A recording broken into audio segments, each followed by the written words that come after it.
18th about whether he believed something was stolen. I have reviewed the February 11th report from the police where he clearly tells them that nothing has been taken, Okay. that the person is doing no damage. On February 11th? On February 11th, yes, sir. I got you. And in the past, he notes that in the report. Okay. So I have reviewed that police report, which is a statement that he made to a law enforcement officer prior to this shooting incident. I have also reviewed Greg McMichael's statement made to the Glenn County Police Department, where he says that he knew nothing was taken on February 11th. He didn't believe anything had been taken from the house in the past. He said it's possible, but he didn't believe so. Okay. I'll get to that. Okay. Okay. You had begun to speak a little bit about Mr. Arbery's background. We were asked questions about athletics and things that he did for leisure. I think running was one of those things. Yes, sir. Did you get any information about where he would go for runs and whether that included the Satilla Shores neighborhood? I did, yes, sir. And what did you learn about whether he had run previously in Satilla Shores? Yes, we found witnesses in Satilla Shores that had confirmed that he did run through Satilla Shores. And did they give you an estimation of when that was, or just that they had seen him generally before?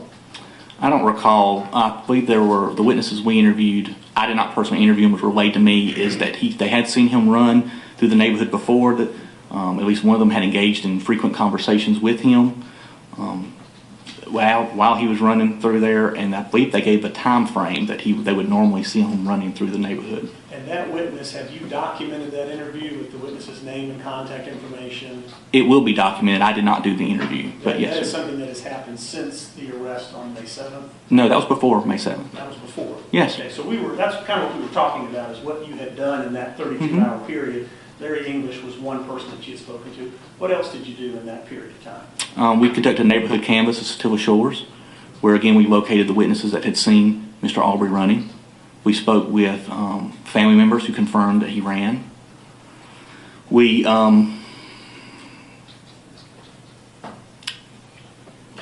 I'm sorry, that's all that comes to the top of my head but I know there was those investigative acts that were accomplished, but I don't recall them offhand. These investigative things that you're doing, this is going to assist you in making your decision about whether or not to arrest for felony murder, correct? No, that's correct. Now I do remember too that we actually had received enhanced audio and I believe stabilized video from the 911 call that Greg McMichael had that occurred during the shooting. That was reviewed. Like I said, enhanced video, do you mean Mr. Bryan's video? Yeah, I do. It was stabilized is what they called it, where it makes it where it's not as shaky, moving back and forth. That was done by ROCIC for us. I believe we obtained that before the arrest warrants were sought. So yes, sir. And then I think you've already said that you reviewed the entire Glenn County file, which included Mr. McMichael's statements, also his father's statements, and Mr. Bryan's statements. Yes, sir, that's correct. Okay. You've mentioned that Mr. Bryan has told you that Travis McMichael used this awful cursing term. Is that something that you learned prior to the arrest decision on the 7th? No, sir. That we learned that information afterwards, and he did not tell me personally. He told an agent with the GBI. I'm going to assume that it was told to either you or your agents working under your direction. Yes, sir. Okay. And so, May 7th, we're now at June 4th. When did you learn from Mr. Bryan that Travis McMichael allegedly cursed and said that horrible word at the deceased body of Mr. Arbery? I believe that interview was conducted on May 13th. Okay, so after your decision to arrest, yes, May 13th. At that time, how is it, sir, of 2020? Oh, yes, sir. Yes, sir. Yes. How is it that Mr. Roddy was in a position to come and speak to you or your agent about that on that particular day? Did you call him? Did your agent call him? How did that come? How did he come in to speak with you? My agent had actually already interviewed him. Prior to the 13th? Yes, sir. 2 days prior. My agent had spoken with his attorney, and I believe Mr. Bryan had agreed to an interview and then agreed to a subsequent interview where they would go into details involving the shooting incident. So on the May 11th interview, if Mr. Roddy did not say or allege that Travis McMichael said that awful thing. I don't think the interview was focused on the time of the shooting. It was, I believe, subsequent to the shooting was the focus of that interview. I understand. But he didn't say it on that day, to your knowledge. I don't believe so, no, sir. And looking back to February 23rd, 24th, moving all the way through February and March and April and the first 11 days in May, he had never told anyone that Travis McMichael had made that horrible statement. Had he? Not that I'm aware of, he hasn't. He had not provided that information nor provided information concerning the video that he had at his residence, surveillance video that captured. Right, somebody else released that video. No, I'm talking about the surveillance video at his His house. home house video. Yes, sir. Okay. He revealed that to us as well, and we were able to get a copy of that. And that was on the 13th? I believe so, yes, sir. But I'm not. That might have been the 11th. I don't recall what day that occurred on. Okay. But the answer to the question is, he had been, I'll rephrase, he had been asked about the shooting from as far back as February 23rd and given statements to police about it at that time. He was interviewed on February 23rd where he made no mention about that statement.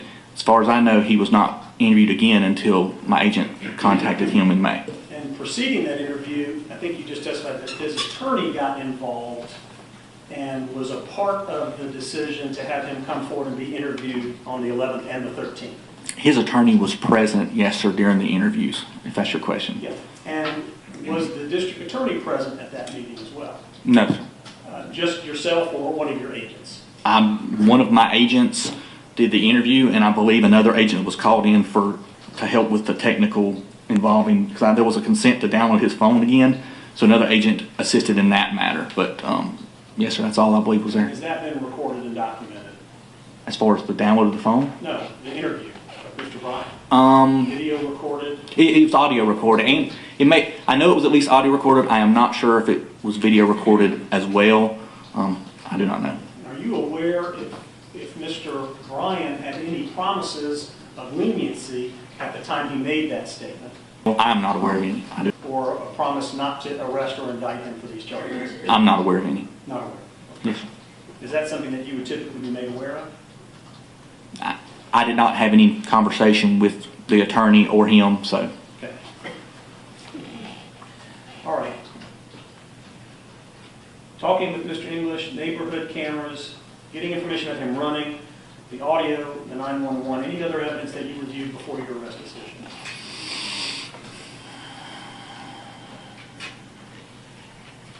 Well, again, like I said, we spoke with the family. We obtained background information on the victim. I don't recall. There may have been other investigative acts. I believe there were, but I do not recall them offhand. Okay. Did you determine whether or not Mr. Arbery ran in a particular type of clothing or whether the cargo shorts was something that he would run in? I did. Through the interviews that he would run in all types of clothing, and we established that later on in the investigation with numerous people and actually video of him running in similar clothing. He would run with whatever he had on. Yeah. Thank you. I think you also testified on direct about Travis's background and being in the Coast Guard. What is it that you have done to look into Mr. McMichael's background? Mr. McMichael's background, we have obtained his personnel record, his post record. We have requested his, what are you talking about, Greg McMichael? Okay. I'm only going to be asking, unless I'll say Greg McMichael. I'm sorry, I apologize for that. For Travis McMichael, we have requested and obtained his Coast Guard training record and file, I believe. We've requested, I believe we've actually obtained it. You got listening, I don't want to keep To understand what training he has received, during his interview with Glenn County Police Department, he states that his position as a boarding officer, that he knew from 30 to 40 yards away that Ahmaud Arbery was not going to surrender, was going to keep coming. And through that statement, I wanted to know what his training and experience was. Was that important that he told you that? Did you find that significant at all? I did. It helped confirm what I saw in the video, that he was, when he got out, or when he's got the shotgun up, he's pointing it at him, and they helped confirm that to me. Okay. And is it, that training, did you learn about what he actually did, what his job function was in the Coast Guard? I think you said boarding or? My understanding from his statements and from confirmation from the agent that had the file that he was a boarding training, which is the person that goes on the boats to board them. Now, like I said, I have not reviewed his entire training file as of yet. To do what? Board other boats to do what? To take control of the boat. On behalf of the Coast Guard? Yes, sir. Because of some activity, illegal activity or otherwise? Yes, sir, to secure it for search or whatever else they would do. Sure. I understand that you have said that Mr. Bryan has put this statement coming out of the mouth of Travis McMichael, this horrible thing. In looking so far in the case, whether it's on Travis's interaction through the neighborhood Facebook page or on his phone, have you seen any other evidence that he has used that horrible N-word anywhere else? Yes, sir, many times. Okay, and where? There's on his Instagram post, he responds on one. I do not recall every time it was there, but I can give you some examples of numerous times. On the Instagram post, somebody sends him, this is on January 2nd of 2020, someone sends him a video or a picture. We were not able to recover that from the phone. That's one of the reasons why I have a search warrant out for Instagram. They send that out. He says, makes the comment, that would only be better if they'd have blown that effing N-words, or they'd blown that N-words head off. So somebody sends him something. And then he responds with that text. And this is an Instagram that you've identified belonging to Travis McMichael. It's correct. It was on his phone, too. Okay. Y'all hear this? All right. Anywhere else that you've seen this? Yes. There are several conversations, and I do not, they were on the phone. I do not remember if they were through instant messenger or through text. That I do not recall offhand. Okay. But one particular one that comes to mind is he made the statement that he loved his job because he was out on a boat and there weren't any N-words anywhere. Did you get any information that he worked side by side with African Americans? Did you ever discover that in your work? I don't recall. Or that he had been awarded any accommodations for his work as a Coast Guard officer? Again, I haven't reviewed his Coast Guard file. Okay.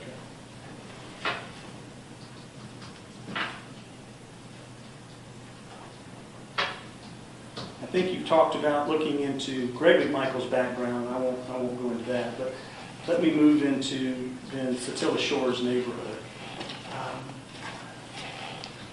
We talked about several dates from Larry English's home where there are videos of a suspect, a person going into the home. Do you recall the time of day that those things were happening?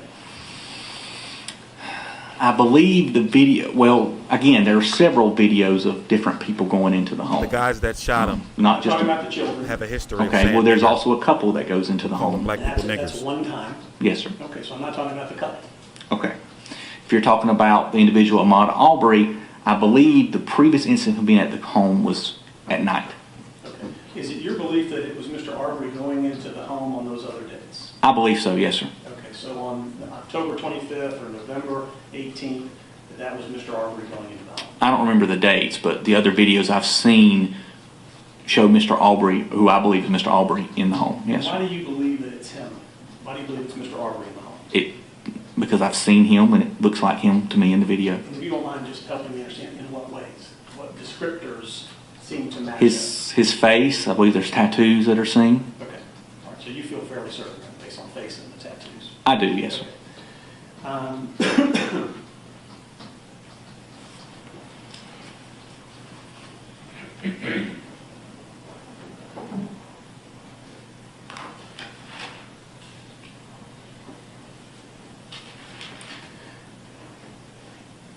Did you get any information about why Mr. Arbery was in the homes on those Hey, previous Abdul occasions? Wakil, don't you be talking that Or whether LBBC his shit? Somebody family banned knew that he him. was in the home on those previous occasions? The interviews I did with the family, they did not know he was Hey, you be in the home trolling on the me, previous say some shit like occasions. that? Again, Somebody. I got speculation, various people speculated of why he may be in there, from the fact I believe he had an interest in construction, to again, the speculation that there is water there. But no one has a definitive fact they can offer to know exactly why, if that's your question. Did you become aware that other neighbors in the Satilla Shore neighborhood believed that things had in fact been stolen from Mr. English on those occasions? Did other neighbors that you spoke to inform you that Mr. English had told them things were stolen on those occasions? Judge, I'm going to object to relevance. Well, I don't want to keep I don't think you've even gotten to the date in question. This is over. The suspects, as they call them, or I killers, have not believe come out. one neighbor mentioned that Mr. English had indicated that there was some tackle in a cooler that was taken from a boat. But Mr. English's statement is that the boat, while he noticed the items were missing while the boat was parked at the residence, he parked the boat in a different county. So he doesn't really know where they went missing from. And at the time that Mr. English first noticed them missing, he believed it was workers at his house installing an HVAC unit that had taken it from the boat. But he can't say where it's gone. I guess my question is, are you aware whether or not there are neighbors reporting that back in October or November that Mr. English had told them, I had a suspect in my house last night and I had some things stolen? Are you aware of that? I am not, no, sir. So you've not spoken with any neighbors that have said, Larry English told me that he had things stolen? I have not spoken with it, and I'm not aware of an agent that has spoken to someone other than what I just described to you. What about from Travis McMichael? Did he tell you that he had been informed that things had been stolen on those prior occasions? Not on the 11th, but on those prior occasions. Travis McMichael chose not to do an interview with me, sir. Okay. His interview with Glenn County Police Department, did they ask or did he disclose during that interview that he had been told or he was under the belief that things had been stolen from Mr. English previously in October and November of 19? No, again, during his interview, he was not even aware that Ahmaud Arbery was seen inside the house on the day in question. I know that's the day in question, but I'm But talking about previous. I'm trying to answer your question, Oh, Counselor. my apologies. Okay.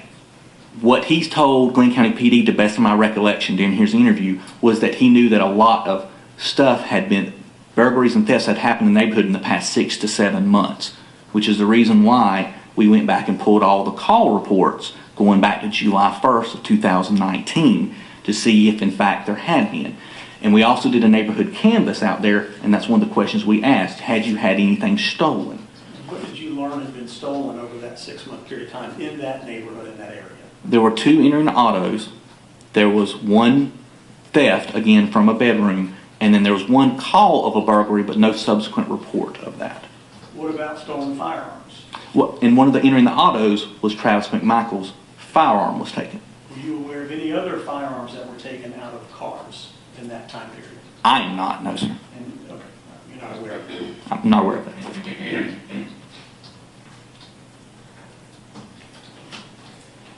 Were you given any information that Greg McMichaels had been told that things were stolen from Larry English's house previously back in October or November of 2019?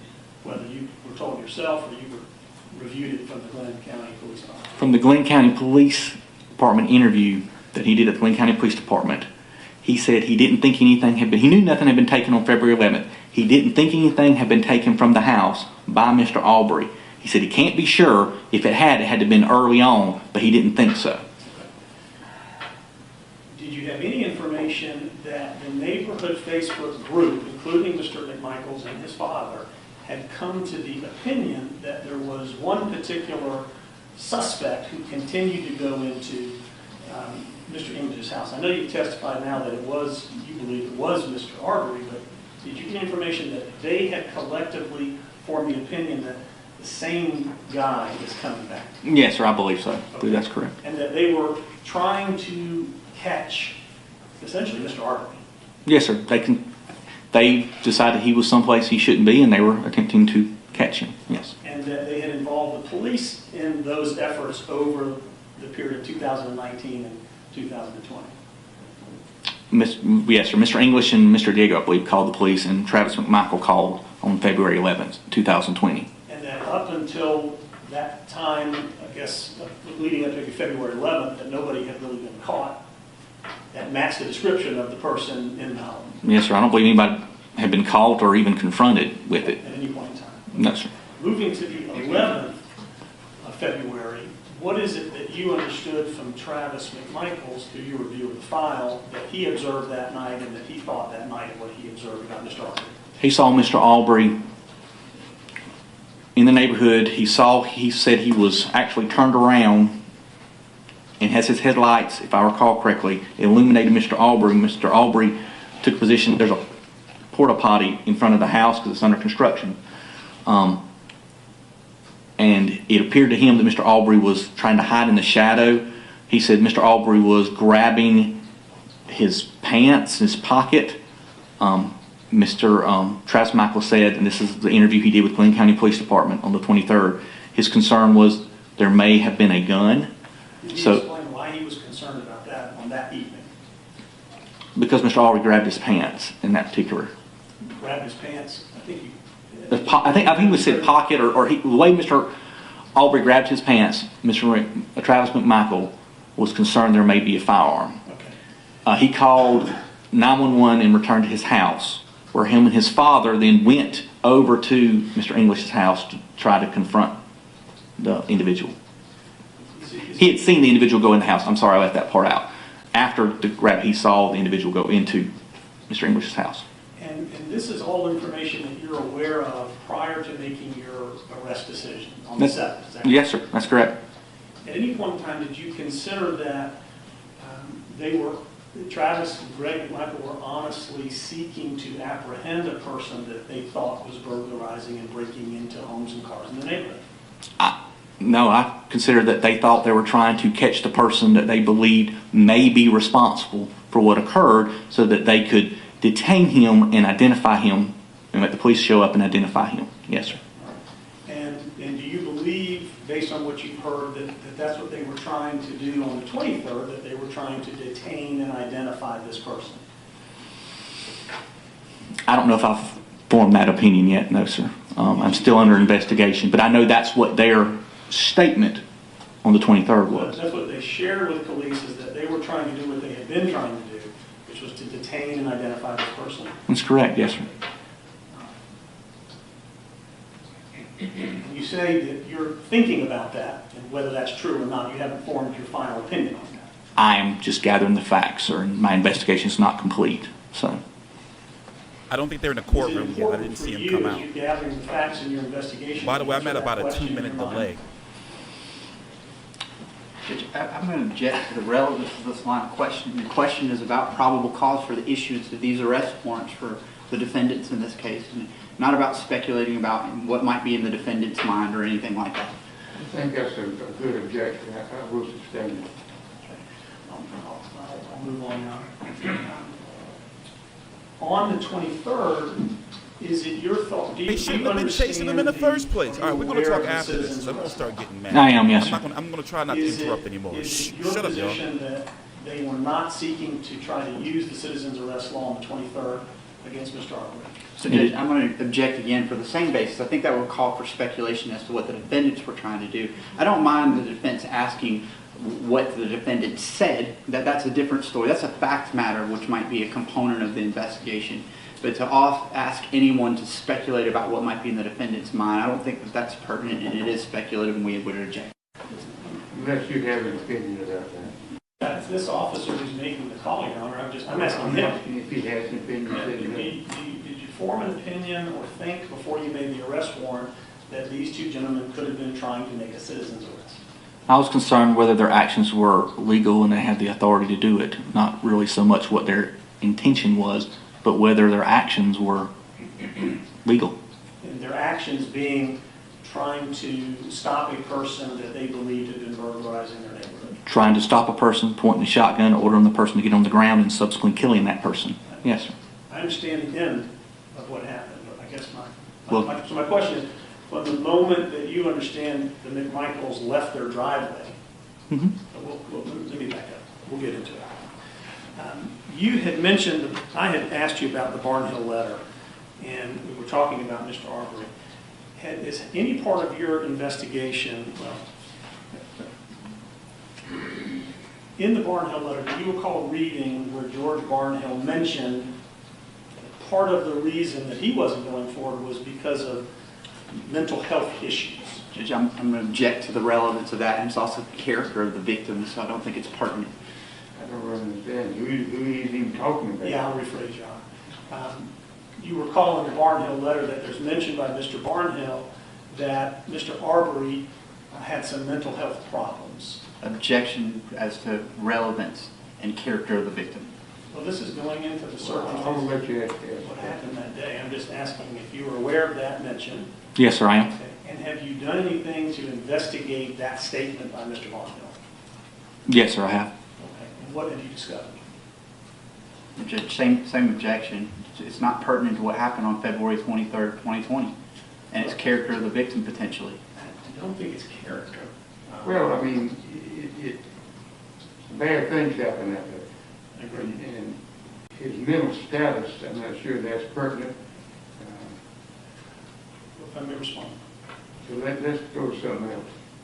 May I just respond, Your Honor, Yeah. to make the reason I'm asking is, it's my understanding that the testimony thus far on direct has been about the interaction between Mr. Arbery and Travis McMichael, and how that interaction has ebbed and flowed across an entire neighborhood. There's been opinion testimony given by the very beginning by the prosecutor that this was a chase and a hunting and an execution. And really, what we're talking about here is the interaction of two men. Well, that's Gone not what into we're the- talking about. Sorry? That's not what we're talking about. Well, I'm talking about whether or not, what the answers to the question about, is there anything about the mental history that could have played a role in this interaction that would ultimately go to the question of whether this was a case of self-defense and not a case of felony murder and aggravated assault. So that would be the reason I would ask the All question. right, I'll let you ask that question. Judge, I do want to point out there's no evidence before the court. I understand that these defendants even knew what history the deceased victim in this case has. So this serves no purpose other than to cast his character into question, and we object on that basis. Well, it certainly is almost immaterial, but I'll let you go ahead. What did you want to say? Through interviews and review of mental health records, we learned that Mr. Arbery had previously been diagnosed with a mental illness. I believe it was, I'm not 100% sure on what the exact diagnosis was. And what were the features of that mental illness? I believe at the time he was having auditory hallucinations, is the best I can recall, back when he had the mental health diagnosis. When was that diagnosis? I don't recall the date. Do you have your file where you might be able to review that? I do not believe it's in my file. That's in the Glenn County Police Department file. I have requested that another subpoena be issued for the mental health records in their entirety. The ones I reviewed was in the Glenn County Police Department file. Okay, and who is it, what officer in Glenn County was the one that uncovered that or was diving into that issue? I believe it was requested from the coroner's office to obtain a subpoena for the mental health records. I don't remember which officer. You can't identify for us which Glenn County officer had gathered that information? It came from the coroner's office. I do not know which officer entered it into the Glenn County Police Department file. Came from the coroner's office. Do you know the provider of the records?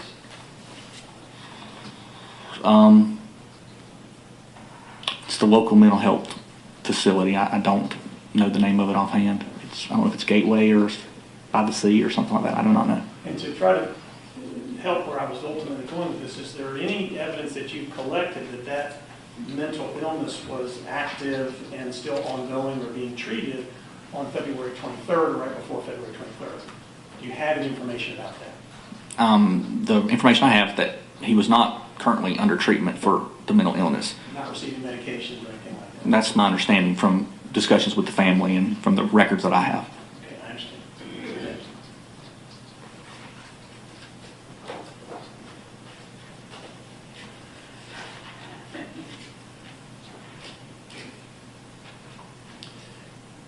As you were investigating and reviewing documents, were you trying to make a determination before the arrest decision of whether or not this could be a case of self-defense? We were collecting all the facts we had available. Then when we had a meeting with the district attorney, presented those facts, had a discussion. I mean, I don't know if there was an ongoing. Discussed it Yes, sir. about whether or not this was a case of self-defense. Yes, sir. That was part of the discussion. And what are the facts and factors did you discuss that supported that this would be a case of self-defense? That supported it. Yes, sir. It was just their contention that contention that, at least on the second and third shot, that he was striking Travis McMichael. Again, Travis McMichael is not clear. He says they were tangled up, but he's not clear on the first shot that there was actually any physical violence done to him as far as a strike. He first says he shoots when Ahmaud Arbery squares up with him. Then I believe the statement is Ahmaud Arbery was rear back going to hit him, and then there's a statement that he may have had his hand on his shirt. Travis McMichael says that adrenaline was pumping and it all happened very quickly. I mean, as that answers your question. I mean, that's Yeah, were there any other facts that you considered where you discussed with the district attorney, this supports that Travis McMichael was using self-defense on that day? I mean, his contention, that was his contention, and yeah, I mean, that's the facts that we had. Okay. You've mentioned a couple of times that there was, it seemed to be Travis was saying, and maybe even on the video, that Mr. Arbery was striking Travis. Can you give us a little more details about what it is you understood happened with the striking? And when it happened? Mr. Arbery was well, it depends on whose statement. Again, Greg McMichael, he only says there's two shots, and he indicates that they're striking, I believe, before the first shot. Okay. Travis McMichael, again, says that he fired the first shot into Ahmaud Arbery's chest, says that he cannot be sure Ahmaud Arbery had struck him then, or had his hand on his shirt, or, he's very unclear about that. He does know that after shooting him, that Travis McMichael backed up, and Ahmaud Arbery was striking him. Did you see evidence of that on Travis McMichael? He points out, and they took photographs of his face. I didn't see any visible injuries to him. Who's they? The Glenn County Police Department. And you have those photographs? They are in the Glenn County Police Department file. Okay. Was EMS on the scene as well? Yes, and we've interviewed the EMS, and I do not believe they offered any treatment for that. They were also trying to wash the blood off of Travis McMichael, I believe. But I think they did have him checked out because he said he was struck to the responding Glenn County Police Department officers. Again, I did not see any marks on him, but in the video you can see Ahmaud Arbery striking him. Okay.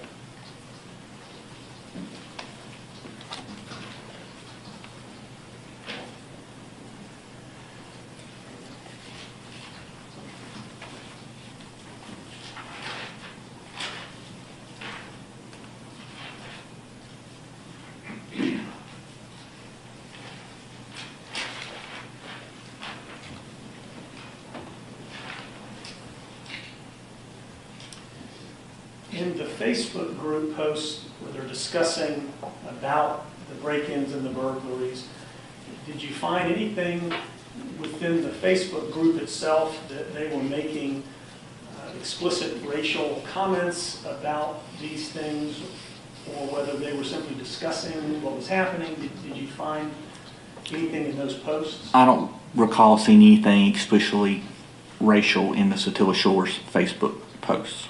They were seeking simply to figure out what was going on in the neighborhood. Well, and it's not just break-ins. They posted a lot of stuff on there happens in the neighborhood. I mean, somebody's gotten stuff for sale or something like that. It's not solely Two white focused men are on chasing me with shotguns that don't have criminal police activity or uniforms. break-ins. I'm sorry. Period.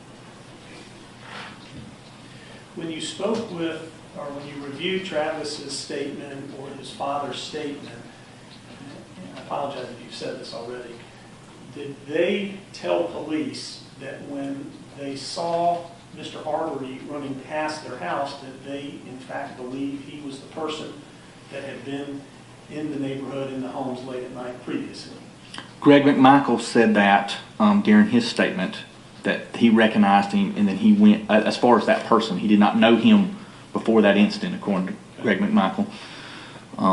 When they asked Travis McMichael, when he said when he called up to Mr. Arbery in the truck, he's almost 100% sure, I think was his statement, that that was the individual that he had seen on video from the February 11th incident. Did you learn about Travis's kind of mental state on February 11th when he responded and called the police, whether or not he was frightened or scared?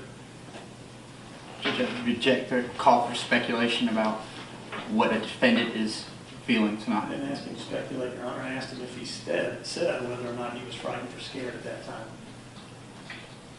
I'm sorry. You may answer. I don't recall any statement he made about that. Have you listened to the 911 call from February 11th? I believe so, but I don't recall that statement in it. You don't remember whether or not Travis sounded frightened or whether he said he was scared or reported that he was scared on that night? I don't remember that. No, sir. I don't remember. No, don't remember. Okay.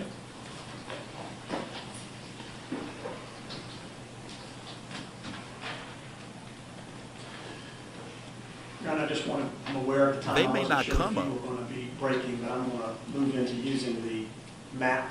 I'm going to come up there, but I didn't know if you were going to take a break or not. Your Honor. Much more time do you think for this witness? It's probably another hour, if you'll allow.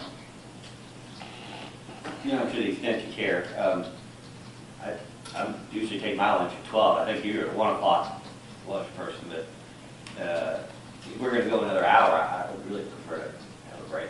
Well, actually, I'm a 12 o'clock person. Oh, I was wrong. Well, what would you all like to do? Would you all like to continue now for another, until 1 o'clock? I'm happy to do it. All Whatever right, the court wants to do it. Let's do that. Okay. They're about to go on recess until 1 o'clock. Look up at the top. It's wait, where is this? As you can see, my time is 12:23. Let's see what they're going to do. I approach the witness out there.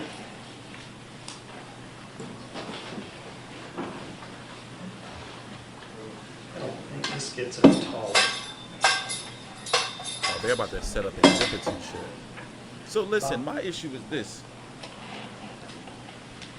I don't give a fuck what he was doing. 2 white men that are not cops chasing him with a shotgun. They catch up to him with the shotgun, pointing them at him. You got to try to do something to fight because you don't know what the fuck they doing. As far as I'm concerned, they're trying to kill him, and which they did. We're going to bring the poster back up. Okay. By the way, this cop right here, detective, whoever he is, he testified that. Hold on, let me shut up. They're back. Is that oriented the right way, the way we had before? Maybe that. Yeah. Okay. And Bob, if you'll tilt it down more. There you go. Perfect. Okay. So I think your testimony is that there is a video that picks up Mr. Arbery as he comes into or onto Satilla Drive. Is that correct? There is a video of him from across the street from the house under construction, which is approximately here, that sees him come into frame traveling in this Whose direction. video camera is that? I can't recall his name. It's his house across the street. And you've now got a copy of the entire video, correct? Yes, that's correct. All right. And on the video, what does it show Mr. Arbery is doing as he approaches the house? Is he walking or is he running? I don't recall. How's that? I don't remember if he was walking or running. I remember him coming into frame, but I don't remember if he was in a jog or running or walking. Well, you testified that you believe he was on a jog, but you're saying you don't remember whether he was on a jog? No, sir. You asked me when he comes into frame, what is he doing? And how much space do you have as he comes into frame? About how many feet of frame does he, or how many feet of road do you think that he uses as he comes up to the house? I couldn't estimate that, sir. Don't know. Couldn't estimate it, no, sir. Have you sought to measure any of these distances as part of your investigation up to this point? There has been a scan done involving a 3-dimensional Leica scanner done, which includes measurements all around. I'm sorry, what kind of scanner? A Leica scanner, Okay. which does 3-dimensional measurements using lasers Okay. of that area. There has also been a drone flight through to help show distances. Great. Okay. And then I think you said that he enters into 220 Satilla at that time. Yes, sir, he does. And that's where we pick up with the video showing him walking into the house. Is that correct? He enters the house, yes, right? Because I don't know if he comes into frame running or jogging, but he goes into the house. That's correct. Okay. I think you testified there was an individual that called the police and came outside. Yes, sir. Mr. Albenzi, does that sound right? Yeah, Albenzi, something like that, Okay. yes, sir. Any information about whether or not Mr. Albenzi shouted across the street to Mr. Arbery or said anything to Mr. Arbery? No, sir. My understanding is he did not. He did not say anything. That's my understanding, yes, sir. Okay. And he calls the police, and then at some point, I think you testified that Mr. Arbery then runs out of the house.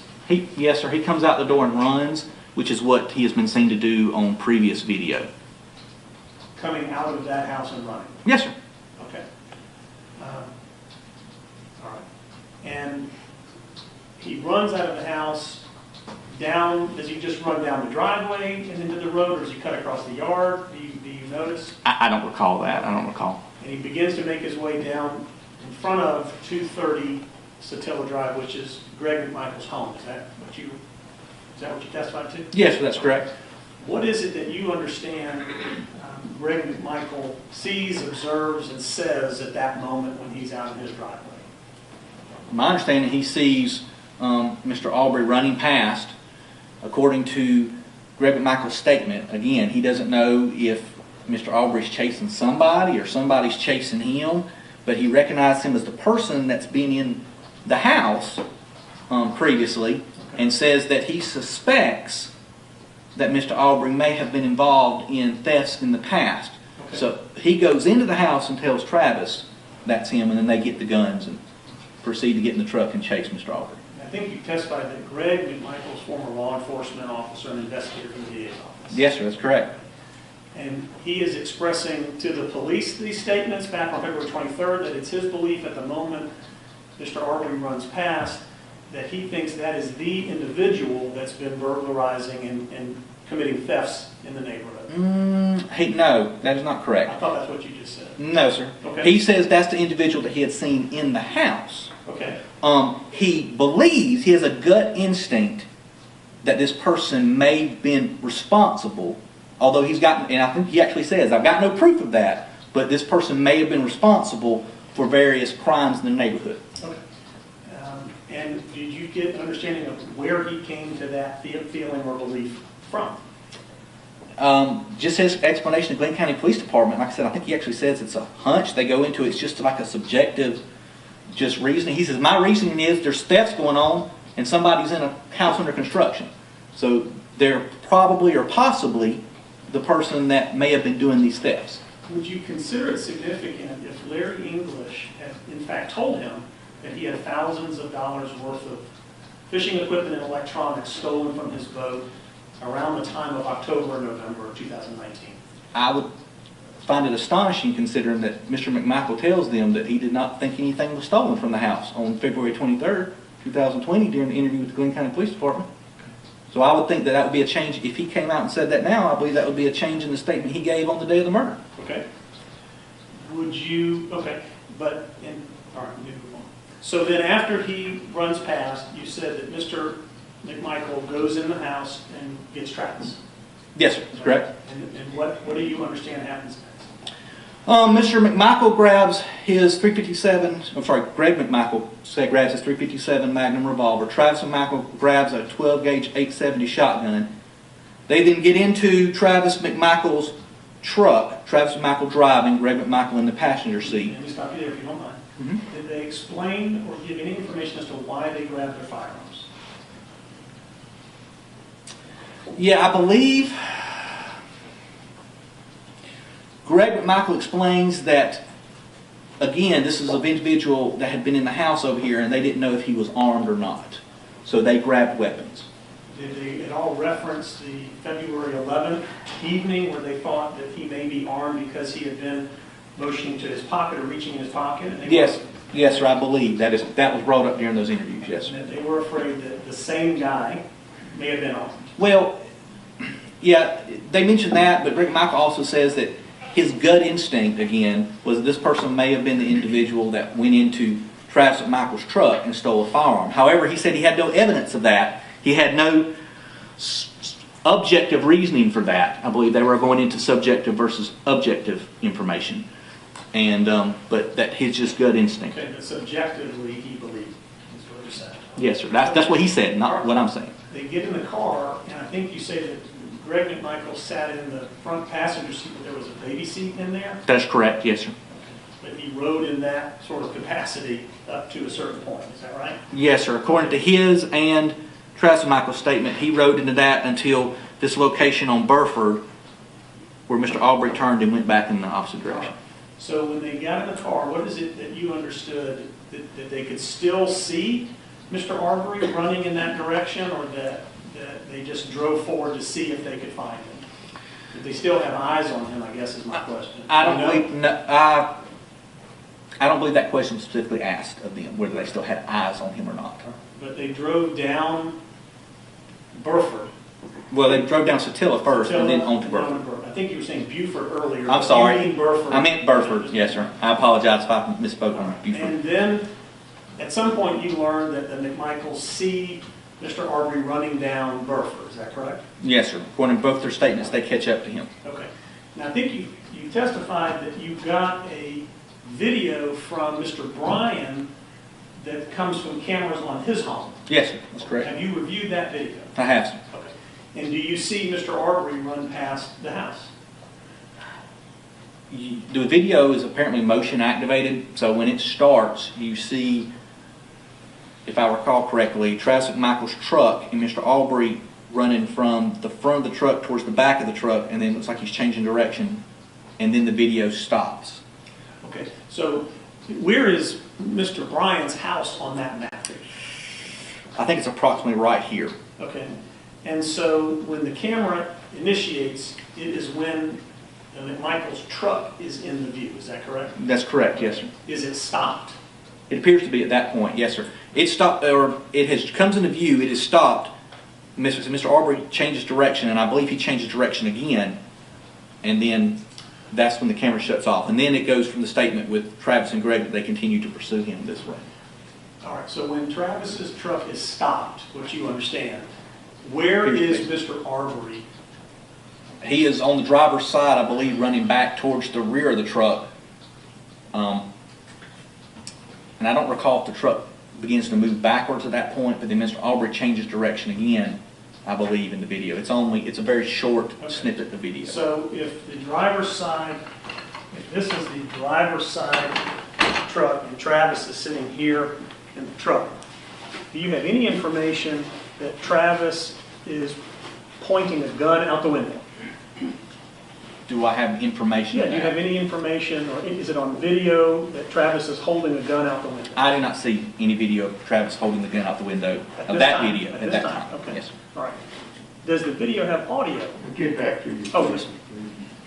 I'll do it. Does the video have audio? I don't believe so, no, sir. Okay.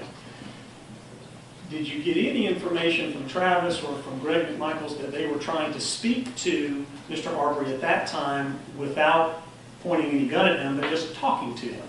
Yeah, I believe they were ordering him to stop at that point.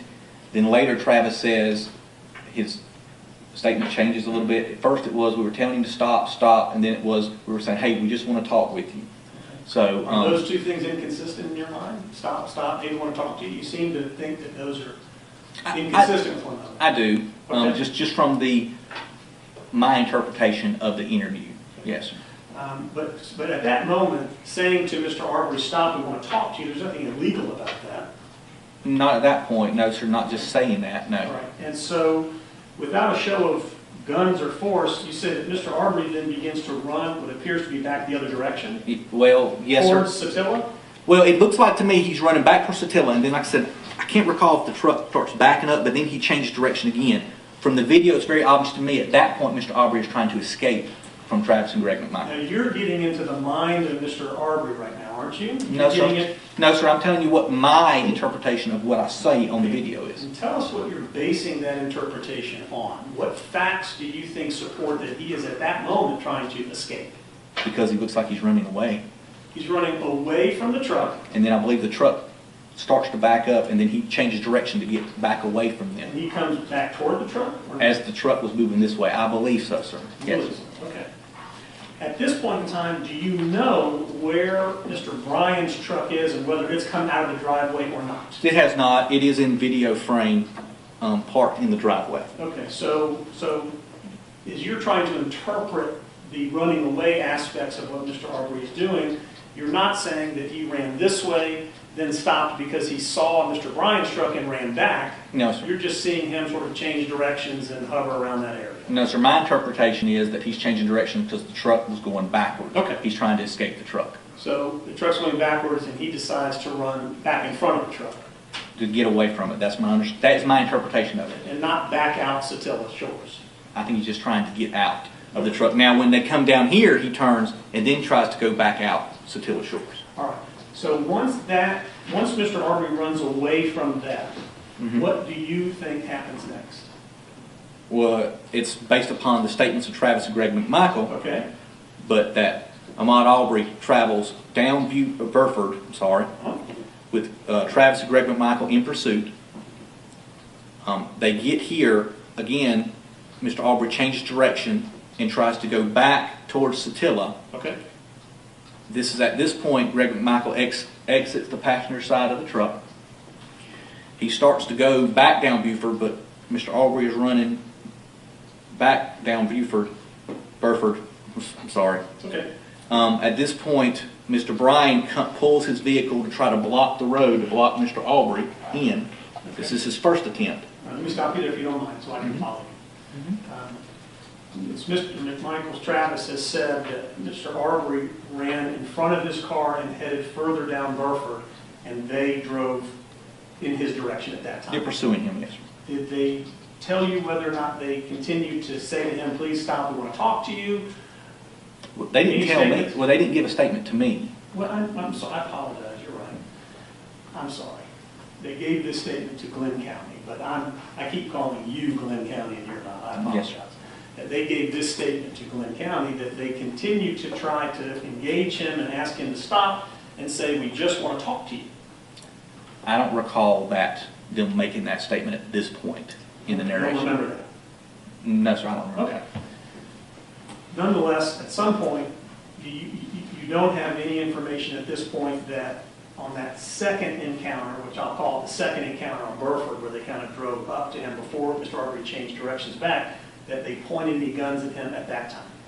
At this time, When they followed Mr. Arbery further down Burford and they re-engaged and then he took off running back down towards Satilla, that they pulled out any guns at that time. neither one of those, neither Greg McMichael nor Travis McMichael confessed to that during the interview. That Glenn Use County the word Police. confess. I'm just saying, did they say that they took their guns out or not? Well, that would be a confession. If they said they pointed a gun at him like you described earlier, that would be a crime, in my opinion, which would be a confession. Okay. But you don't have any information that they did pull guns out? No other videos or anything like that? No, sir, I do not. And I understand that Mr. Arbery is running back, which I'll call up Burford towards Satilla. Yes, sir. Okay. And at this point in time, you said that Mr. Bryan has pulled his truck straight out. According to his statement and the Travis and Greg McMichael, yes, he is trying to block the road, to block in Mr. Arbery. So you're saying there's a statement from Mr. Bryan where he says that he is in fact trying to block Mr. Arbery from leaving. Yes, sir. That's Okay. correct. And that when he does that, what happens? As far as with Mr. Arbery? Yes, Or, sir. okay. Mr. Arbery, my understanding, goes around the truck and in to get around the edge of it, at which point, from my understanding from Mr. Bryan, he then goes in pursuit and tries several other times to try to block in Mr. Arbery with his vehicle. And you testified a little bit about finding some white cotton fibers along the edge of the truck, a dent in the truck, some palm slides across the, and I think you testified that Mr. Bryan said that he thought Mr. Arbery was trying to get into the driver door of the truck. He did. At one point, Mr. Bryan stated that Mr. Arbery was moving along the truck, the driver's side of the truck. He interpreted that movement as Mr. Arbery may be trying to reach the door handle and open the truck, so he gunned the truck and shot forward. Did he explain what he was thinking or feeling as Mr. Arbery was trying to reach in the truck, whether he was fearful or that he thought Mr. Arbery was trying to steal his truck or carjack him or anything like that? I don't recall him even making any kind of statement of that. But that is, again, after he's trying to block him in. And subsequent to that, he continued to pursue him and try to block him Okay, in. fair, but you're saying there's no statement by Mr. Bryan that he feared Mr. Arbery was trying to get in his truck? I'm saying I don't recall any statement that I have reviewed You don't of recall. that. Okay. Do you need your case file? Because a lot of the answers we're starting to get are, I don't remember, I don't recall. No, sir. I did not do the interview with Mr. Bryan, so I cannot answer something that I have not reviewed the recording of or the interview of him. You're asking me, has he said that? I can only tell you to what I have knowledge of. All right, so you haven't really completed your review of even the video and the interview of Mr. No. Bryan? Sir, my agent has interviewed him. He's reported back to me of what it is. He has to complete a report, which is attached. And then at that point, I will sign off on the report and attach it. That's part of the process. However, you're asking me specific details about an interview that I was not present at, nor did I review a video on. So I cannot be definitive to say he has not said something if I was not there. I do not want to misspeak. I got it. And now I understand that you haven't reviewed the video of the interview. I understand that. Sir, I don't even know if there is a video. It could have been audio of the interview my agent did with him. Okay, but I now understand you haven't reviewed that yet, and that's Yes, why sir. your answer is I don't know. Yes, sir. Okay. Is it significant to you at all if Mr. Arbery would be trying to break into that truck with Mr. Bryan? No, sir. Again, at this point, I think Mr. Arbery's trying to escape. I would say that he's trying to get away. And Mr. Bryan continues to pursue him and try to block him in again. So So he's trying to get away from Mr. You Bryan. didn't finish his answer. Oh, I apologize. Go ahead, sir. okay, yes, no, yes. You're asking me if it's significant whether or not he was trying to open the driver's side of the door. My answer is that no, because I think Mr. Arbery is motivated by a desire to flee based upon all the information that this has. Also, Mr. Bryan continued to pursue him and try to block him in after that. Is it It's your my understanding. Okay. Is it your understanding or your opinion that Mr. Arbery was trying to get into the driver's side of Mr. Bryan's truck so that he could use it to flee? Judge, I'm going to object. I think this has been asked and answered, and I don't believe it's pertinent to He wasn't the trying to issue take of that probable fucking truck. cause as to the issuance of the arrest warrant. Is there some reason we just don't play the interview? No, sit down. Your Honor, I just understood that his testimony on direct was about this interaction, and I'm just trying to follow up on his direct All testimony. right. So is it your belief or understanding, because you're saying that you believe Mr. Arbery was trying to escape? It is my Are you belief. saying that he's trying to get into Mr. Bryan's truck and take it over so he can escape? No, sir. Mr. Bryan indicated that he interpreted Mr. Arbery's actions as trying to open the door. Okay. I don't have an opinion whether that was actually true or not. I'm just telling you, my opinion is that at this point, Mr. Arbery is trying to escape. Okay. Did Mr. Bryan say that Mr. Arbery intentionally committed damage to his truck? That he attacked his truck? Yeah, I don't recall. I don't recall being told whether the. Yeah, I don't know. I don't know that answer.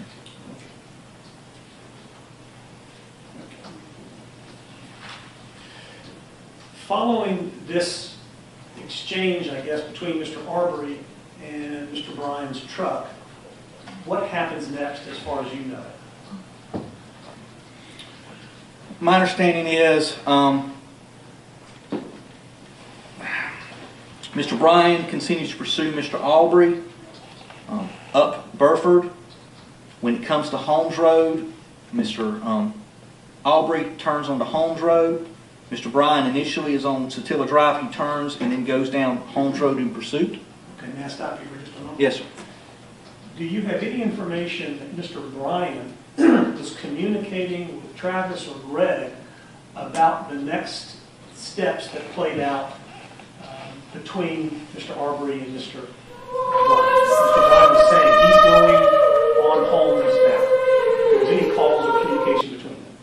Joel is I into do not have dark-ass any. freak shit like this, donating $2 surely a degenerate. Disgusting.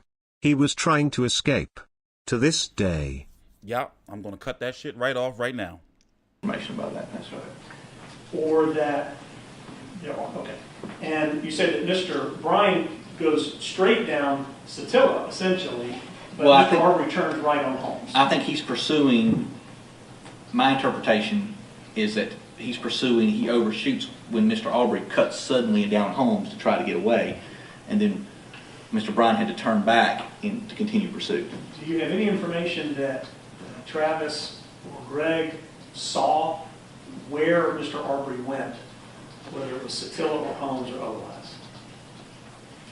No, from the interviews, it appears to me that Travis McMichael's intention was to come back through Zellwood and try to cut Mr. Arbery off here, with Mr. Bryan here and Mr. Travis and catch him between them here. That's my understanding from the interview. All right, so your understanding is that, what information do you have that Travis McMichael said, I'm going to go up this direction and come down Holmes because I know I can catch Mr. Arbery there?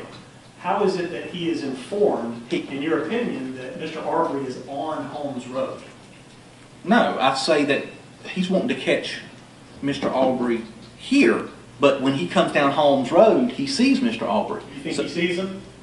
Yes, sir. I believe he says that in his interview. Okay, so when he comes on Holmes Road, he says he sees him on Holmes Road, is that right? Yes, sir. Well, the shooting took place on Holmes Road as well. So during the interview, my understanding is that he sees him here on Holmes Road.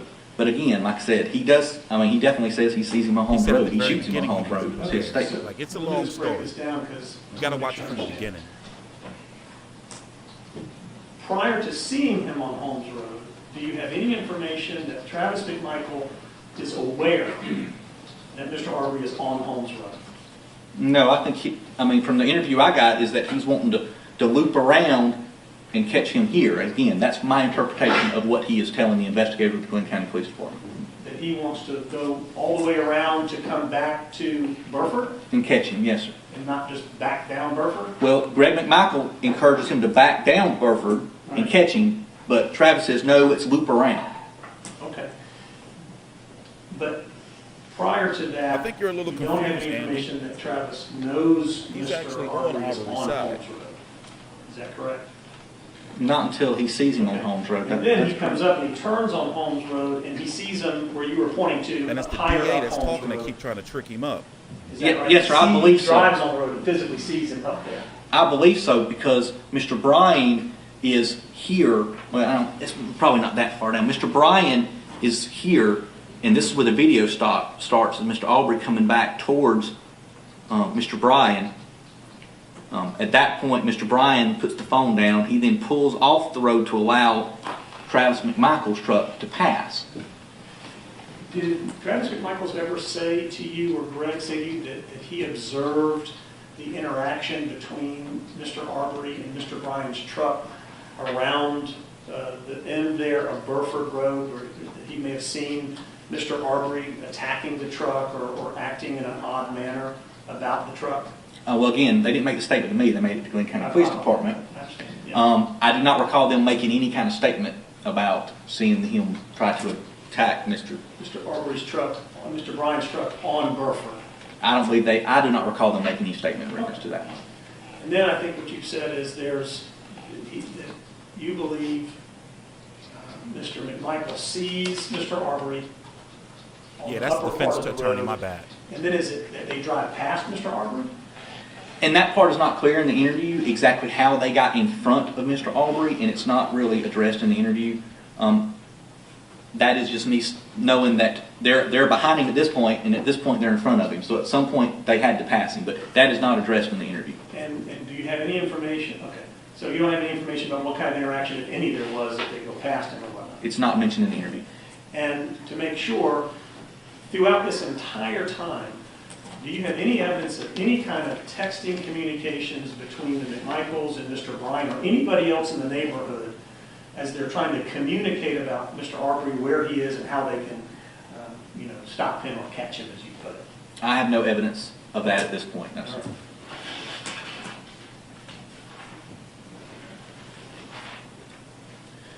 There's a moment where you talk about Mr. Bryan's video and he starts running his cell phone. Where do you believe he starts to turn on his cell phone and record?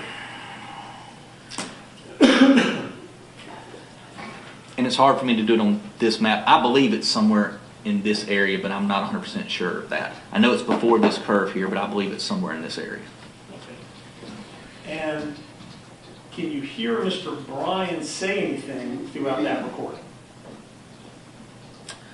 I believe he makes a statement speaking to himself at one point of, and it's after he's put the phone down, I believe. He makes some kind of statement, and I don't remember his exact words, but something along the lines of, I'm going to go on, or something like that. Okay. I thought I recalled you testifying that Mr. Bryan may have said something to the effect of, do you got him, or block him in, or something like that. Where do you hear that statement being made? Well, I don't hear that. That's the statement that he says he made. Oh, so he says, Mr. Bryan says, that Yeah. he That when he first sees them before he gets in his truck in pursuit, he asks the people in the truck, which is Travis McMichael, and I don't even know if he saw Greg at that point, but Travis McMichael in the truck that's pursuing Ahmaud Arbery, he asks, do you got him? He says that's what he says to Yes, Greg sir. or Travis. Yes, sir. I believe that's something to that effect anyway. I believe that's what he said. You also mentioned that you think Mr. Arbery ran into a ditch somewhere, or ran down into a ditch. Where is that? I'm not clear. I believe that's on Burford, and that's from Mr. Mr. Bryan? Bryan. Thank you. My mind slipped. From Bryan's statement that he made that Mr. Arbery kept going into the ditch to get around his vehicle. He was trying to cut him off and block him Is in. this the statement that he made originally to the Glenn County Police Department? Yes, sir. Okay. Once the video picks up, and I think you say we see Mr. Arbery running towards Travis McMichael's truck. That truck is parked. Mr. Arbery run the video that Mr. Bryan had. Okay, yes, sir. Well, no, The handheld video of his cell phone. yes, On sir. Holmes Road. It's on Holmes Road. He's running towards Mr. Bryan's truck. He's running, so in the first part of the video, He's changing direction and coming towards Mr. Bryan's truck. Mr. Arbery is running towards Mr. Bryan's truck. Yes, sir. Okay. Do we see Mr. McMichael's truck at all during this time? No, sir. He's running at him head-on to the car? It's more at an angle, but it looks like he's just changing directions and coming towards Mr. Bryan in the video. Okay. And then Mr. Bryan puts his phone down. Puts his phone down, and then we don't have any orientation at all until he picks it back up. Yes, sir. Now we see him, Mr. Arbery, running towards the McMichaels. Yes, sir. That's correct. At that point, I know you said you have a drone doing some mapping and all that. Do you know how far Mr. Arbery was away from Mr. McMichael's truck when that video picks up and we see him running toward the truck? Is it 10 feet, 50 feet, 100 feet? Do we know? I don't have that information. Do you have any information that Travis or his father at that opportunity are saying to Mr. Arbery, stop, we want to talk to you, stop, or anything like that? Stop running or whatever. I believe Greg McMichael's statement is he was saying stop. Travis McMichael's statement, he was saying stop, get on the ground. Those commands were being given to Mr. Arbery. And what is your understanding about why they were saying those things to Mr. Arbery? Because they wanted to detain him and seize him For what purpose? so the police could come and ID him. All right. And so in saying that, where is Travis in the video and what is he doing with his shotgun that you can see or that you believe? Pointing it at Mr. Arbery. So you're saying the video shows that he's pointing it straight at Mr. Arbery? His arm is up in a shooting position is what I see. Yes, Okay. Is there any evidence that you've been told or that you've seen where the gun is just being held down like this? It appears that he repositions the firearm. Yeah. I believe it's more report arms. After you see Mr. Arbery change direction and going towards the passenger side. Okay. All right. Port arms being holding the butt of the gun down and the barrel up. Yes, sir. Okay. That's not a firing position, is it? No, sir. This was after he took the firing position. After I understand he points and said stop, get on the ground. Mm-hmm. The stop, get on the ground, where do you hear that on any kind of recording or anything like that? That's his statement. That's Travis. his statement, okay. Have you listened to the 911 call that Greg McMichael's made? I have. Do you hear anything on that call about stop or anything like that? Mm-hmm. Okay. Say yes? Yes, sir. Yes, sorry. This position of holding the barrel of the gun or the front of the gun down, does that have a name? I've heard the term low ready. Does that sound like something that you're familiar with? That's not what I would call low ready. Okay. What is low ready? Low ready would be still in front of you, but down so you could see over the top of it. Okay. Is that a firing position, or is that like a way to hold the gun safely but still holding it? It would not be safely. It's a way so you can have full view of vision, pull it up in a firing position in a very quick. Okay. But it's not pointed at somebody at that point. It's pointed down at the ground, is what you're saying? Well, its purpose is to be able to have a wider field of view so you're not looking down the sight, so you can see the threat, be able to move it into a position to fire very quickly. And I just want to make sure, as you're using your pointer, are you demonstrating Yes, that you're pointing it down to the ground? Yes, sir. Okay. Did you see evidence of that Mr. McMichael had his gun in that position, holding it, pointing down at the ground? I saw him up in the firing position, and then I believe he moved it to where his hand's up higher, like this. The video that I took. Have you taken fingerprints of the gun?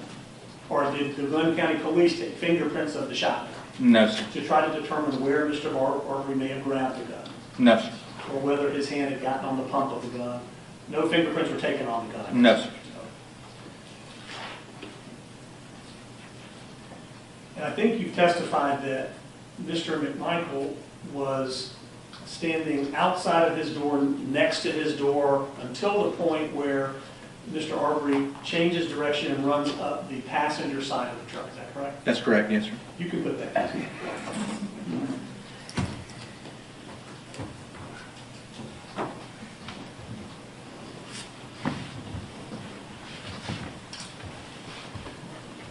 Thank you.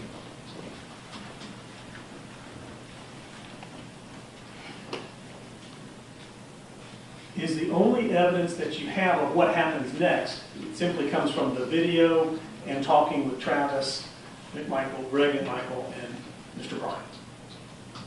And the body of Mr. Arbery, which has the holes in it. There's no other cameras from any homes along Holmes Drive or anything like that? Not that we've been able to locate, no, sir. Okay. And so what is it that you understand Travis is thinking as he is standing at now the front of his truck as Mr. Arbery runs up the passenger side? I'm going to object to the phrasing of the question because that would clearly call for speculation about what somebody is thinking. I don't mind them asking as a fact matter what was said about what was thinking, but that's two distinct, different questions. I agree with that. What did Travis tell you he was thinking as Mr. Arbery came up the right side of the truck toward the front of the truck? He didn't tell me anything. What did he tell the Glenn County Police? His statement to Glenn County Police was that as Mr. Arbery was coming at him, that, again, he'd already stated that at 30 to 40 yards away, he could tell that Mr. Arbery was going to fight. So as he saw Mr. Arbery coming towards him, that Mr. Arbery squared up, that he shot him. He said that he was concerned. What does that mean, squared up? That's the word he uses. What did you understand it to mean? That as he was running towards him, he squared up in like a fighting stance, or something along those lines. And that But- proceeded, sorry? Your Honor, were you trying to ask something? Oh, I thought I heard Your Honor starting to speak. I thought. That Travis said he perceived that he was about to be assaulted prior to shooting the first shot. Yes, that's correct. And did Greg McMichael or Travis say that Travis was in fact struck before the first shot was fired? Greg McMichael said that, but his interpretation, what he's describing is actually the second shot.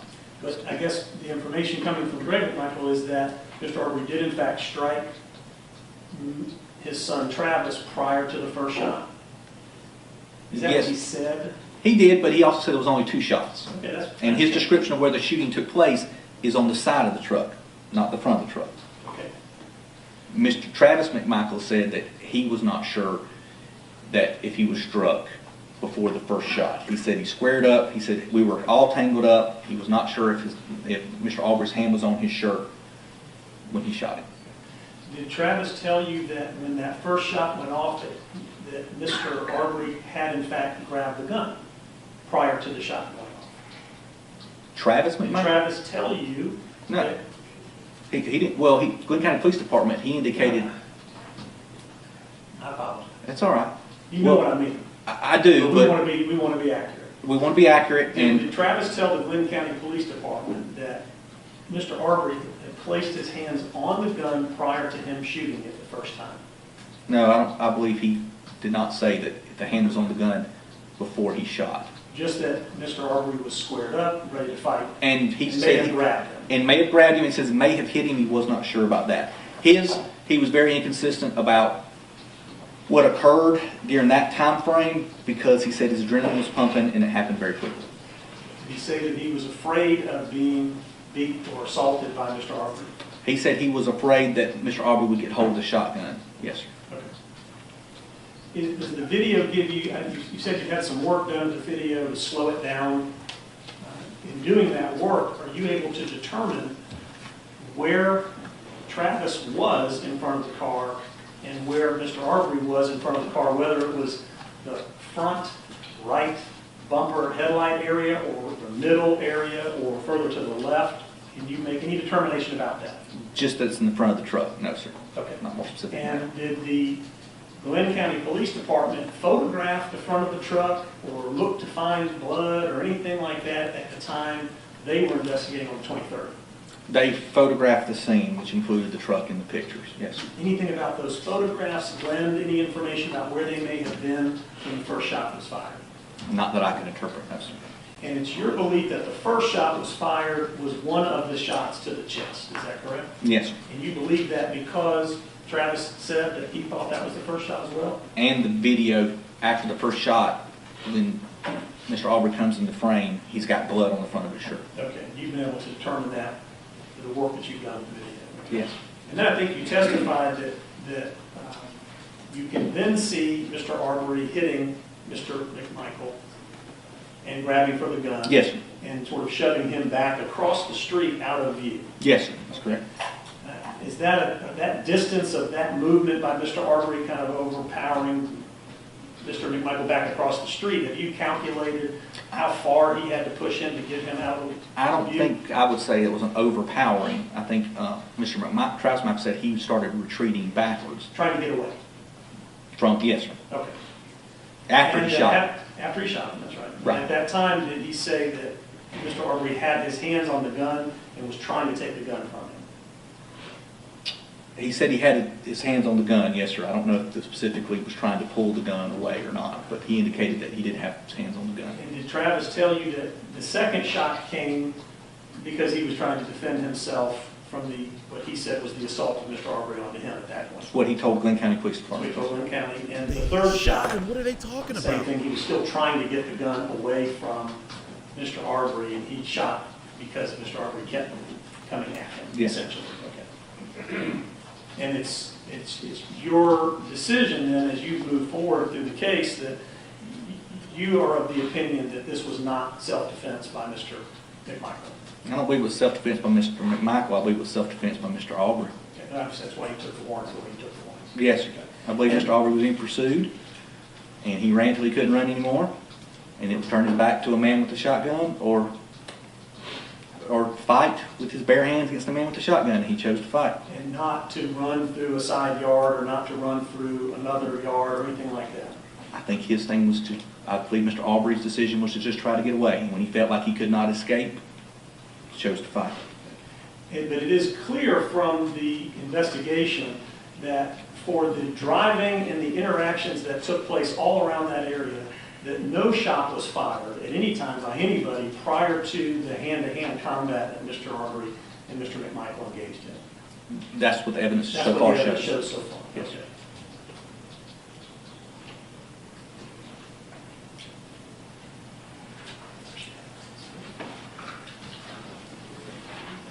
They had the shotgun chasing him, two of them, in a truck.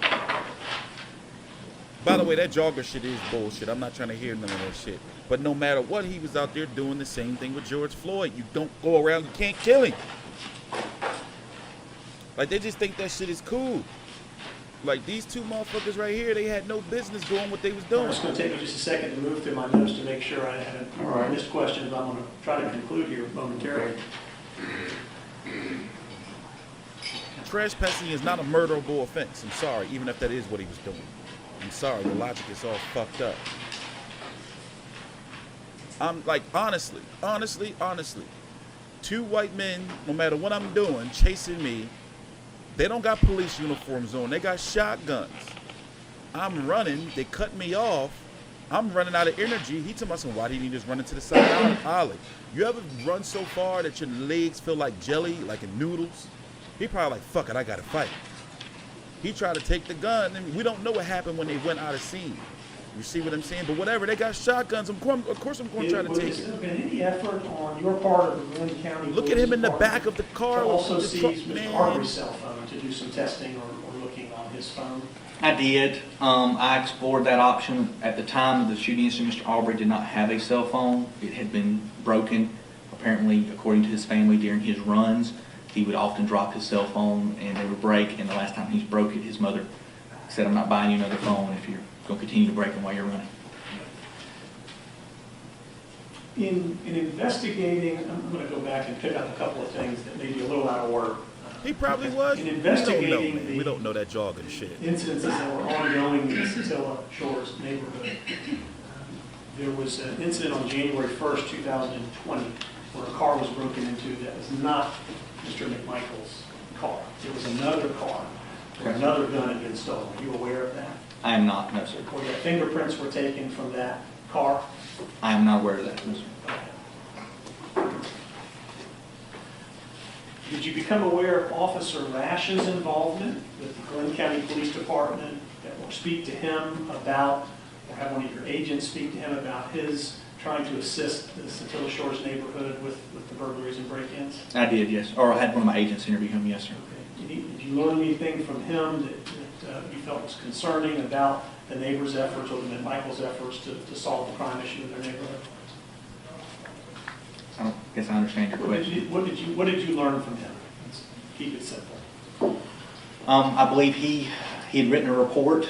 I believe his statement to the agent was that he was familiar with the ongoing trespassing issue, that Greg McMichael I've been reading had interacted with Greg McMichael. Greg McMichael had told him to pass along a message to Ware English that if he saw the guy in the house again, that he could always call Greg McMichael and provide his number. So Officer Rash did that. So Officer Rash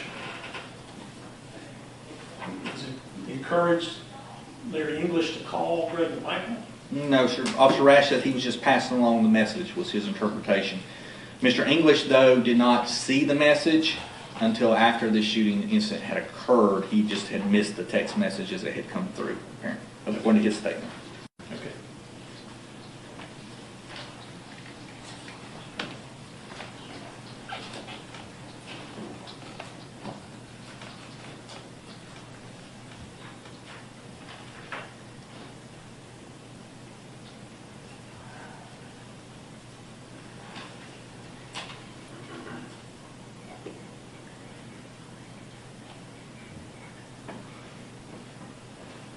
Telling black, yes, it is a crime with guns.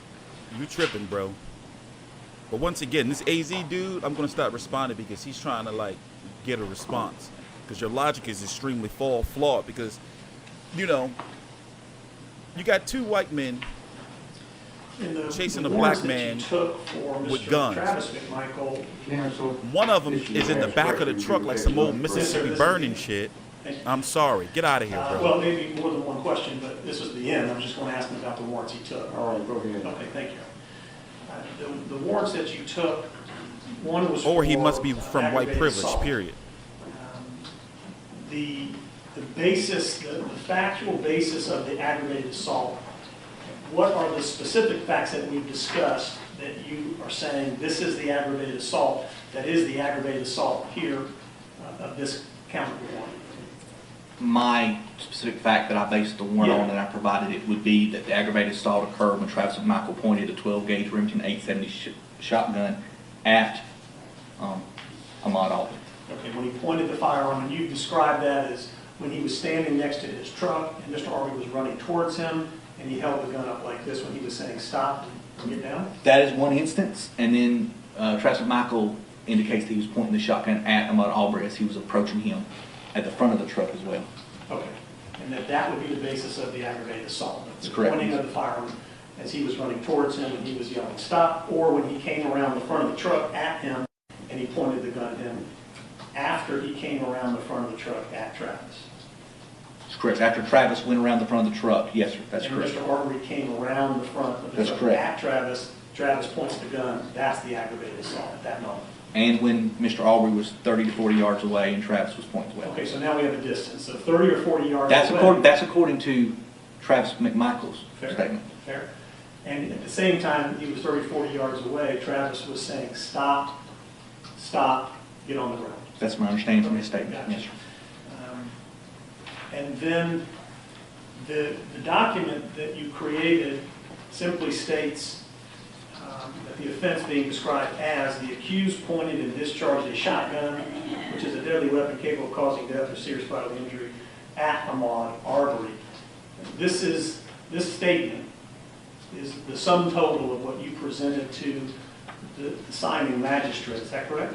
That's presented to a Superior Court judge and no offered oral testimony in reference to this case. So you're saying you actually gave oral testimony in addition to what you made in your affidavit? That's correct, yes, sir. And where is that oral testimony reflected? Is it been written down now? Is it on a document?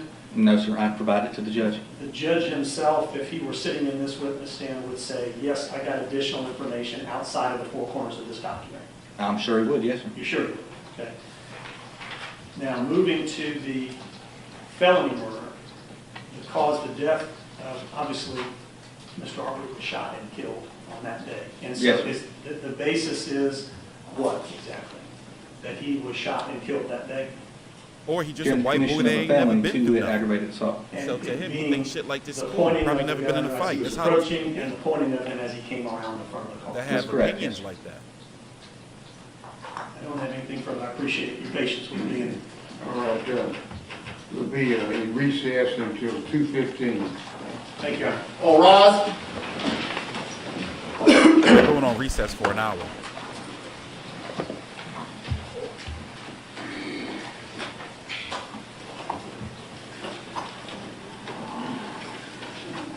It is.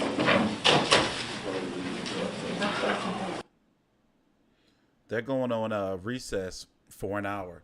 Let me say this. Listen, it is in no way, shape, for any race, for all the motherfucking dickheads out there that want to be like, well, what about for any race? For you, if you're not a police officer, to be thinking you're going to be chasing people down the street with guns if you assume they're doing something wrong. You're not a fucking police officer. You're not a cop. And the cops, as you can see, are fuck-ups. So, looking at this right here, looking at this shit right here, let's watch it. Like, none of it makes sense. So, by the way, the guy who's recording, they got him too. So, you have one on the outside. You have one in the truck. They've already cut him off. He's running. He's probably out of breath. At that point, it's like, yo, who the fuck are you fucking white dudes? Why y'all chasing me with fucking shotguns? To me, like, and you know, they're like, look at them. One's in the back. That shit right there is scary to me.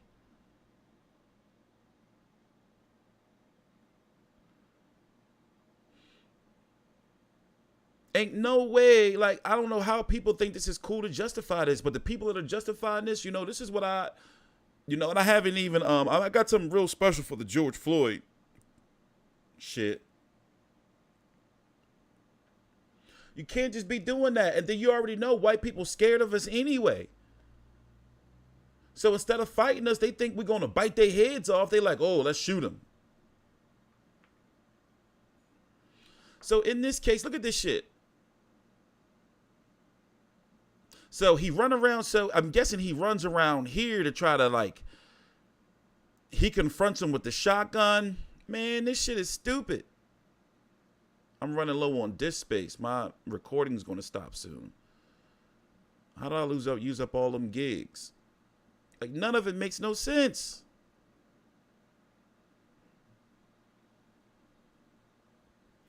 And this is just so common, like, for them to do shit like this. It's just so common, man. As you can see the blood. He's been shot. So, of course, you swing it. And so, you know, once you get to a point where you're trying to wrestle a gun from somebody or whatever the case may be, then you have to assume, like, oh, shit, they're about to start motherfucking shooting. Right? Right?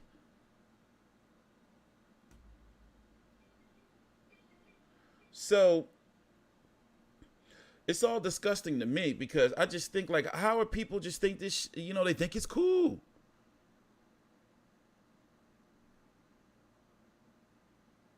And he took a shotgun close range. Took a shotgun close. As you can see, his legs getting weak. That shit is horrible, man. Shit is horrible. They home from work or whatever they supposed to be at and think like, oh, well, yeah, you know, shit been getting broken into around here. And it's this guy been coming around here. Let's go. You know what? We're tired of this shit. Let's get our shotguns and go chase him down. What the fuck you think is going to happen? It's going to be somebody, no matter what race they are, they're going to turn around and be like, who the fuck, you really broke guns out here? Oh, shit, that's my life. I'm scared. Yes, can point in a firearm. And they're not cops. They're regular. What would you do, no matter what you're doing, if some regular dudes, no matter what race they are, come up to you pointing guns, get on the fucking ground? What the fuck? You don't know where they're going to take you or what they're going to do. Why take that chance? Any hesitation will get you killed. Unfortunately, it got him killed.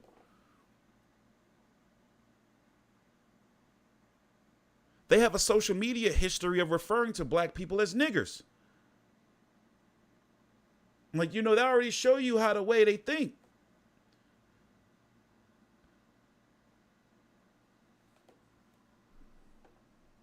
There's no way you can defend like shit like this, man.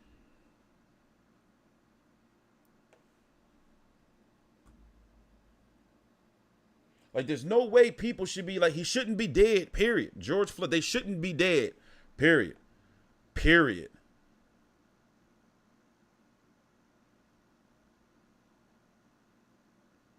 Like, that shit is disgusting. White people really, really think that about us. And they do it institutionally as well. Shit in like family court, like what I'm going through. Shit like, did you notice how long this preliminary hearing is right here? This preliminary hearing. What about the people who they had, you know, like other criminals and other men that have probably done shit? They preliminary hearings, you know, ain't been this long where it was this thorough.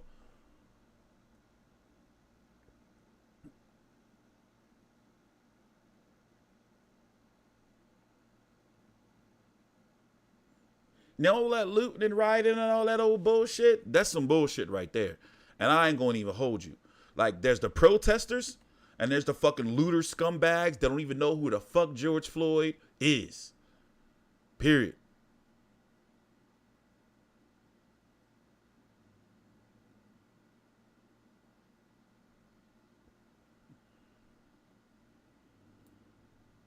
Yo, that guy is trolling. Y'all need to leave that shit alone. Like, he's doing that shit for a reason. He getting y'all all upset. That guy's trolling. Yeah, time that motherfucker out. He's trolling. He trolling y'all. So I got a media call. I'm definitely gonna try to get a question in. It's at 4 p.m. The time up at the top is right. It is 1:20 p.m. Eastern Standard Time. You know, the time has come. This channel, I've been working on it for so long now that, you know, we're moving on to, you know, like covering other shit. So, of course, I'm always going to cover boxing. And if you don't know the boxing schedule, let me tell you, it's crazy. So today is a media call with Shakur Stevenson, Felix Caraballo, and Bob Arum at 4 p.m. Eastern. I am going to be streaming that. And I do want... They're going to be back at 2:15. So I got to make sure I set everything up for the boxing stream, depending on how long this preliminary hearing goes, because I want to make sure we get all this content. Then yesterday, I went into Philly again and got some content. that, you know, I wanted to make sure I got HD 4K footage. In fact, let me see if it's uploaded to my Dropbox yet. So that's why I didn't live stream, but I went like deep into Philly yesterday and looked at some of the exploded ATMs and all that in 4K. So let me see if it's uploaded. I'll give you a little sneak peek before we go. Let me see if it's uploaded yet. What is this? Is this it? I don't think it's uploaded yet, guys. Hold on, let me check. Oh, by the way, let me show y'all this. Did you know that the casino... This is Vegas. This is Vegas. COVID is over.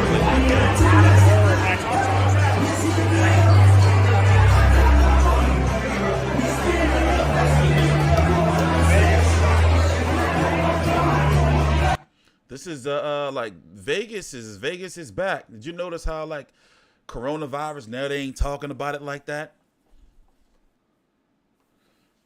No, motherfucker. I could think with man, them motherfuckers like I got about at least a half a dozen videos of motherfuckers blowing up ATMs. A half a dozen. Look, even the dancers. You see the dancers and shit. They got the mask on. But yeah, it's Vegas. Look at all them degenerates right there. But I got about a half dozen videos of motherfuckers blowing up ATMs and shit. Some people even killed them damn selves from the shrapnel. What is it, shrapnel or shrapnel? Whatever.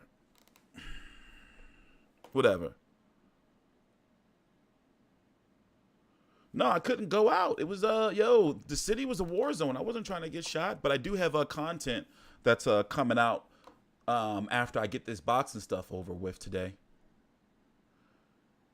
Motherfucker, Jamie, how the hell? Shrapnel. Oh, all right, you did put the H. It's shrapnel. All right, got you. Stream what riots? Ain't no riots anymore. They've looted and destroyed the city of Philadelphia. Everything has been double and triple looted. They was fucking out there blowing each other up and shit. It's crazy.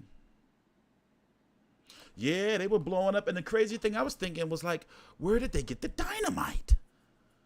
Like, where are they getting, there's a story of some guys who got arrested because they were selling dynamite in Philly. In fact, let me show you this right here.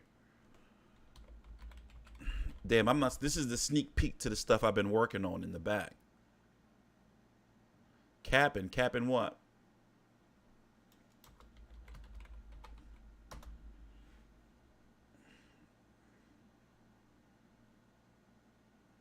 Hold up. Let me see if I can find here we are. So look at this shit right here. Hold on. Look at this shit right here. Hold on.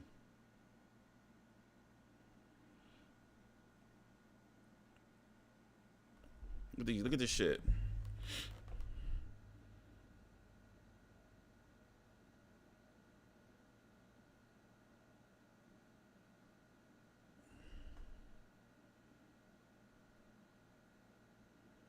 Oh wait, I gotta turn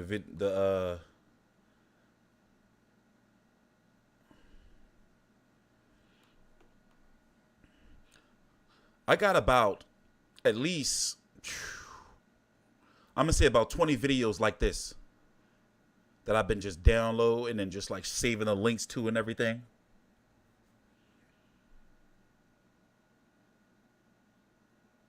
Look at this crazy shit.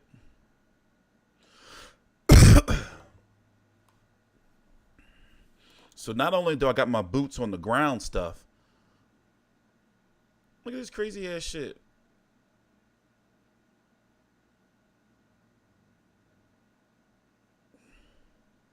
Because I'm the old head. That's why. That's motherfucking why. Crazy shit, man. Fucking degenerates, bro. Degenerates. Ram Revolutionary Abolitionist movement. They are in Philly. Are they new?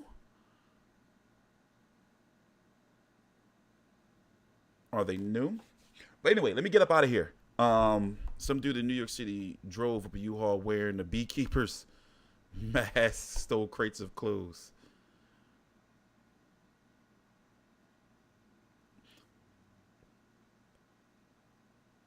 Bro, this is crazy. All right, guys, let me get up out of here. I got another stream in about 2.5 hours. All right, I'm TstreeT Controversy. I'll see you guys later.